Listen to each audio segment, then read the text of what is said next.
Você que trouxe essa questão outro dia numa live, eu achei sensacional. E a gente não conversou sobre ela. E eu queria conversar aqui ao vivo. A gente nunca trocou uma ideia. Sobre o quê? Sobre familiar e intimidade. Se você trouxe essa questão, é porque em algum momento você percebeu que ser familiar demais não é tão legal para o relacionamento. E que ser familiar não quer dizer que tem intimidade. Tá na mesma casa, a mesma rotina, não quer dizer que se tem intimidade. De onde que nasceu esse insight teu? Porque esse insight, ele é, assim, ele é genial. Porque não é à toa que se nasce um insight desse. Você deve ter vivido algo parecido, ou sentido algo parecido. Você vai se surpreender. Familiaridade não é intimidade. De onde que veio o meu insight? Quando eu trouxe esse assunto, era uma época que eu estava estudando aquele livro Sexo no Cativeiro, que serve para responder muitas perguntas de vocês aqui, sobre, por exemplo, por que eu não tenho mais vontade de fazer sexo dentro do meu casamento? Por que foi ficando tão sem graça com o tempo? Muitas vezes, gente, não existe uma respostinha só para isso e cada caso vai ter acontecido uma coisa diferente. Só que as pessoas falavam, as pessoas estudavam sobre relacionamento, sobre tesão no casamento, essa coisa toda. E muitos estudiosos, psicólogos, eles achavam que o casal precisava ter intimidade. Quanto mais as pessoas conviviam, mais elas ficavam à vontade umas com as outras, mais intimidade elas tinham e melhor o sexo ia ficar.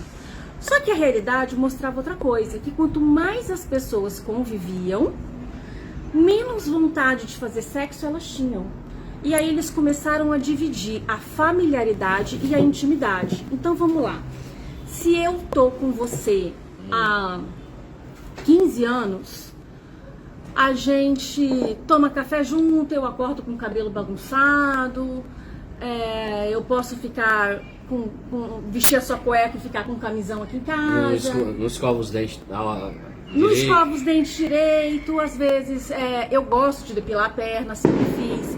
Mas às vezes eu esqueço e deixo pra lá, a cueca rasga. Familiaridade você desenvolve com qualquer pessoa que você conviva, qualquer pessoa da sua casa. Você é capaz de desenvolver familiaridade com amigos, você é capaz de desenvolver familiaridade com a avó, com o filho, com o namorado.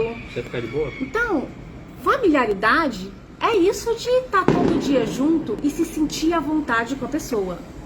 Só que isso, muitas vezes, afasta o desejo do sexo. Por quê? Porque a convivência fica tão comum, tão banal, a forma como você olha para a pessoa, ela é uma forma tão comum todos os dias, que aquilo vai tirando o encanto, aquilo vai tirando aquele olhar de, nossa, que coisa especial. E é aqui que entra a intimidade. A intimidade, ela vai em um lugar muito legal. A intimidade não tem a ver com quanto tempo a gente passa junto. A intimidade tem a ver com quanto eu consigo receber do que você pensa, do que você sente, o quanto você divide isso comigo e o quanto eu divido isso com você. Intimidade tem a ver com os pensamentos e com os sentimentos da outra pessoa.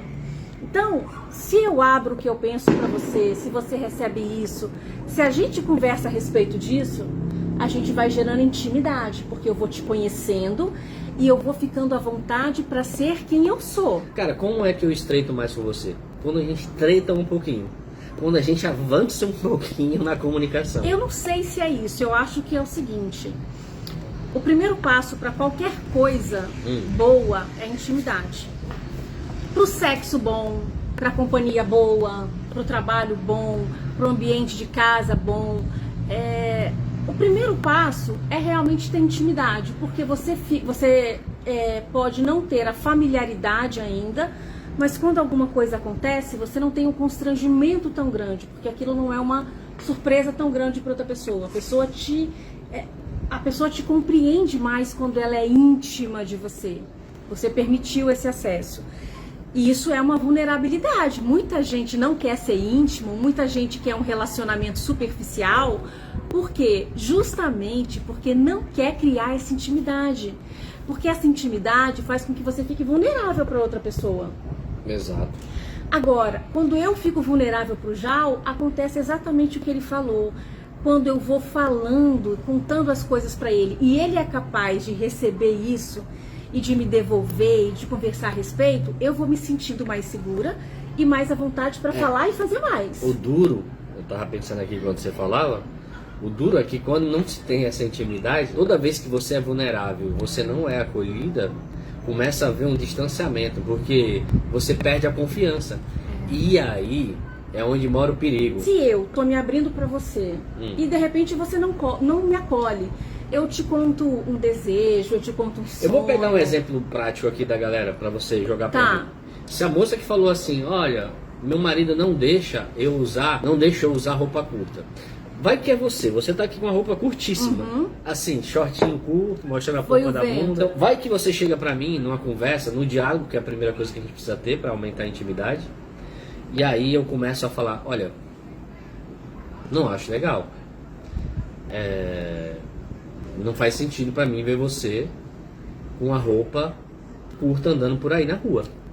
Perfeito. Ótimo exemplo. Claro, é o exemplo prático das pessoas. É aí a hora do casal criar intimidade. Alguém fez um comentário aqui que a intimidade com o tempo também acaba. Se você não trabalhar ela, ou você não desenvolve, ou a pouca que a gente criou vai pro brejo. Então, por isso que é trabalho sempre. O que eu vou fazer numa situação como essa? Eu vou entender o que se passa com o Jal. É hora da gente criar intimidade. Eu vou lá no íntimo dele. Ele tá me falando isso porque ele é machista, ele tá falando isso porque mulher minha não usa short curto. Já foi traído. Ele tá falando isso porque já foi traído, porque ele já viu alguém me olhando. Tem alguma questão cultural, social, religiosa. Na comunidade dele as mulheres não usam essa roupa. Cara, tem uma série de fatores. Eu vou para outras coisas. Por exemplo, eu nunca usei roupa curta e de repente eu comecei a usar e ele começou a estranhar. Então eu vou conversar com ele. O que você acha? O que você sente? Se o Jal tá me falando isso, a pior coisa que eu posso virar pra ele é virar pra ele e falar: meu corpo, minhas regras. Gente, isso não resolve nada. Isso é uma parede. É um muro. Eu estou com uma pessoa que vira pra mim e fala: não quero que você use short curto. Eu estou com essa pessoa. Eu tenho que virar pra ele e falar: o que é isso? De onde vem isso? Por quê? O que você sente? O que te incomoda exatamente? Então, o que te incomoda tanto, né? Eu não vou começar a comprar uma briga e debater com ele se eu tenho ou se eu não tenho direito de usar. Eu sei que eu tenho que ter a minha convicção. Quando você tem a sua convicção, você não precisa entrar nesse tipo de confronto. Perfeito. Então, o que eu vou fazer? Eu sei o tipo de roupa que eu gosto, eu sei o tipo de roupa que eu quero, e eu tenho convicção do que me faz bem e do que não me faz bem. Agora, tá aqui, meu parceiro, se ele tá comigo é porque eu gosto dele, ele faz sentido. Porque se ele fosse um babaca, ele não estaria comigo, certo? Eu escolhi o Jal. Ele foi escolhido por mim. Eu quis ele na minha vida. Eu trabalho pra ter ele na minha vida. Isso é uma parada interessante. O que eu vejo é que muitas pessoas não escolheu estar no relacionamento. Aí que mora outro perigo. O perigo 2. Mas vamos pro perigo 1 ainda. Tá. Então, o mínimo que eu tenho que fazer é chamar o Jal e conversar a respeito disso. Se eu não consigo ter uma conversa com o Jal a respeito de como ele se sente por causa de uma roupa curta, o que mais que eu vou conseguir conversar com ele nessa vida? O que mais? Isso já é um sinal de alerta que vocês têm um grande problema aqui de comunicação, ou realmente um problema de reciprocidade, de um se importar com o outro, ou uma questão de posse, de abuso. Então aqui a gente já vai se tocando que tem algo de estranho. Se eu não acolho essa fala do Jal e acho simplesmente que ele é um babaca, que ele não pode me dar ordens e que ele não manda em mim, eu estou perdendo a oportunidade de gerar uma intimidade fantástica com o Jal ou de aprender com ele. Ele vai virar pra mim e vai falar assim: Déia, você é uma mulher bonita, chama tanta atenção, poxa, os caras hoje não têm respeito nenhum. Imagina que constrangimento, eu tô com você na rua. Teve uma vez que eu fiz isso, né? Eu acho que a gente já contou aqui, que foi quando você foi pro hospital e você tava sem sutiã, com um vestidinho todo colado no corpo. Não, parou tudo. Não era um vestidinho, vestidinho e ele não era colado no corpo. Era um vestido longo e ele era largo. Era um vestido longo e ele era largo. Eu pego o vestido, vou lá, vou e visto. Põe não lá vou achar, e volta aqui sem sutiã pro pessoal ver com quanto é sexy. Tá? E aí, Eu tava com ele sem sutiã e ele é um tecido fino. E não, eu sempre uso esse vestido. Usa, normal. A gente sai pra tudo quanto é lugar, Claro. já nunca reclamou, nada. E aí, aí o que aconteceu?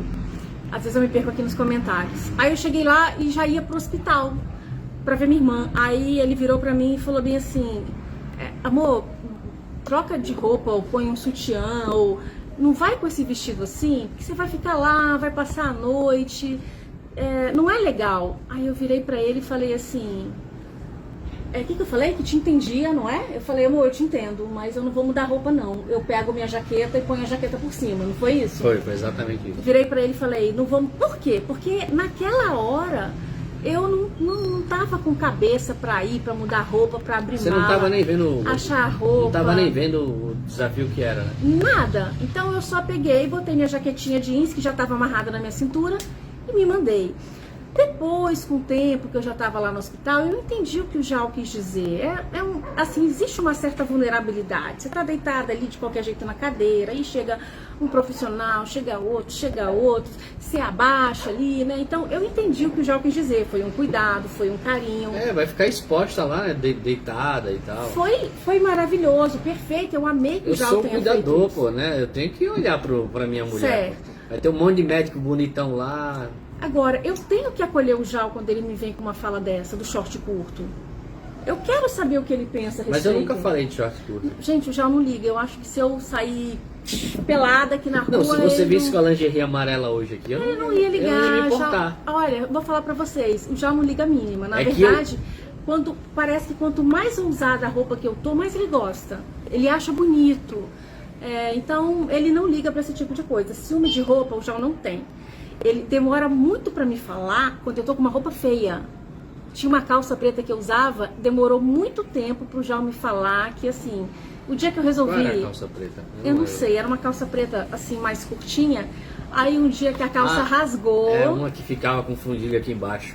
Aí quando a calça rasgou, é que ele foi me falar que, ainda bem, porque a calça não ficava boa em mim. Ficava parecendo que tinha um saco na bunda. Mas tudo bem, eu perdoei ele por isso já. Uma conversa dessa ajuda a gente a desenvolver intimidade. Às vezes eu não tenho intimidade suficiente para falar de certos assuntos, mas quando eu crio coragem e quando eu converso, eu consigo gerar mais intimidade.